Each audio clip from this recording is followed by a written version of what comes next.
When the son left and wasted everything, did his father still love him? Yes, Lily. He never stopped loving him. Let me tell you what happened next. Began his long journey home. His stomach was empty, his heart heavy with shame. He practiced his words over and over. Father, I have sinned against heaven and against you.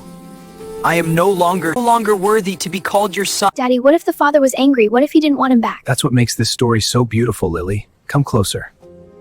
Every day, the father watched the road.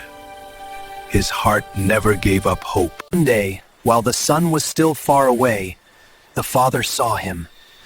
My son. The father did not wait. He ran. Father, I have sinned. I am not worthy to be called your son. But before he could finish, My son was lost, and now he is found. Bring the best robe. Put a ring on his finger.